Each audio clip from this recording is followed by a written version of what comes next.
नमस्कार दोस्तों, स्वागत है आप सबका मेरे YouTube चैनल पर। मैं अजीत वर्मा। आज हम चर्चा करने वाले हैं यूसीसी यानी कि यूनिफॉर्म सिविल कोड, हिंदी में समझें तो समान नागरिक संहिता। दोस्तों, समान नागरिक संहिता यूनिफॉर्म सिविल कोड हमारे भारतीय संविधान के अनुच्छेद 44 में वर्णित है, परंतु यह आज भी फिर भी पूरे भारत में पूरी तरीके से लागू नहीं हुआ है। अब सवाल ये उठता है, आखिर क्या है यूनिफॉर्म सिविल कोड या समान नागरिक संहिता? आसान शब्दों में कहें तो ये सभी नागरिकों के लिए एक समान कानून है। यह कानून शादी, तलाक, रखरखाव, विरासत लेने, उत्तराधिकार जैसे मुद्दों को कवर करता है। इस कानून के लागू होने से महिलाओं को अपने पिता की संपत्ति में अधिकार तथा गोद लेने जैसे एक समान अधिकार मिल सके, फिर चाहे वो किसी भी धर्म या जाति से संबंधित हो।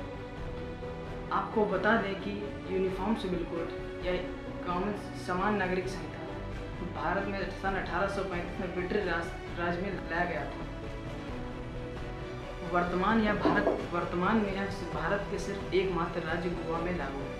गोवा में यह पुर्तगाल सिविल संहिता के नाम से सन 1867 से लागू हुआ था। इसके अलावा यह पाकिस्तान, तुर्की, मलेशिया, इंडोनेशिया, इजिप्ट जैसे देशों में भी यूनिफॉर्म सिविल कोड लागू हो चुका है। अब बात करते हैं आखिर ये भारत में चर्चा में क्यों है। क्योंकि हाल ही में दिल्ली हाई कोर्ट ने भारत के लॉ विभाग के यानी कि लॉ मिनिस्ट्री के सचिव को यह कहा है कि आप जल्द से जल्द भारत में यूनिफॉर्म सिविल कोड लेकर आएं। अब बात यह है, आखिर दिल्ली हाई कोर्ट ने ऐसा क्यों कहा? तो बात शुरू होती है राजस्थान से। दरअसल राजस्थान के एक मीणा समुदाय के एक व्यक्ति अपनी पत्नी से तलाक चाहता था। मैं मीणा समुदाय का जिक्र इसलिए कर रहा हूँ क्योंकि मीणा समुदाय और राजस्थान में अनुसूचित जनजाति में आता है। वह व्यक्ति अपनी पत्नी से तलाक लेने के लिए कोर्ट चला जाता है, परंतु ट्रायल कोर्ट उसे तलाक लेने के लिए मना कर देता है। ट्रायल कोर्ट उसे इसलिए मना करता है क्योंकि उसकी पत्नी अपनी एक बात रखती है। अपनी बात में वो कहती है कि हमने शादी तो हिंदू मैरिज एक्ट 1955 के तहत की, परंतु राजस्थान में हम अनुसूचित जाति के अंतर्गत आते हैं और हमारी अनुसूचित जनजाति में किसी भी प्रकार से तलाक लेना अलाउ नहीं है। ट्रायल कोर्ट से तलाक ना मिलने के बाद वह व्यक्ति दिल्ली हाई कोर्ट जाता है। दिल्ली हाई कोर्ट में वो अपना पक्ष रखता है कि जब मैंने शादी हिंदू रीति रिवाज से की है तो मुझे तलाक में जनजातीय कानून क्यों बीच में आ रहा है। दिल्ली हाई कोर्ट दोनों पक्षों की बात सुनता है, लड़के की भी लड़की की भी। दिल्ली हाई कोर्ट कहता है कि लड़का भी अपनी जगह सही है, लड़की भी अपना जगह सही है, गलती है तो सरकार की। अब गड़बड़ सरकार की क्या है?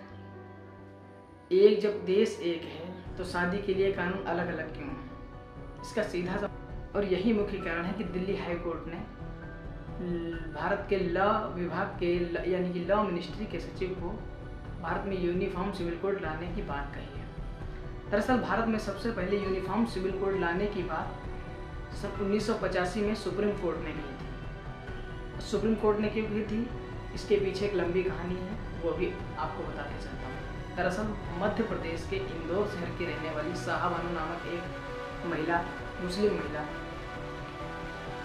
जिसके पति अहमद खान ने उसे अपने कानून के मुस्लिम कानून के हिसाब से तलाक विद्दत के हिसाब से 3 तलाक के द्वारा उसे तलाक दिया था। वो 60 वर्षीय महिला जिसके 5 बच्चे भी थे, उसने अपने पति से तलाक के बाद गुजारा भत्ता के रूप में कुछ पैसा या कुछ अमाउंट क्यों मांगी, परंतु अहमद खान ने उसे ये कहकर मना कर दिया कि इस तरह का कोई भी प्रावधान हमारे कानून यानी कि मुस्लिम लॉ में नहीं है।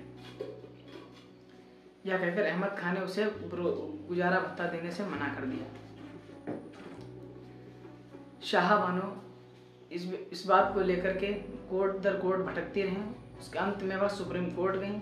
सुप्रीम कोर्ट ने 1985 में इस केस का फैसला करते हुए कहा कि अहमद खान को अपनी पत्नी को गुजारा भत्ता देना होगा।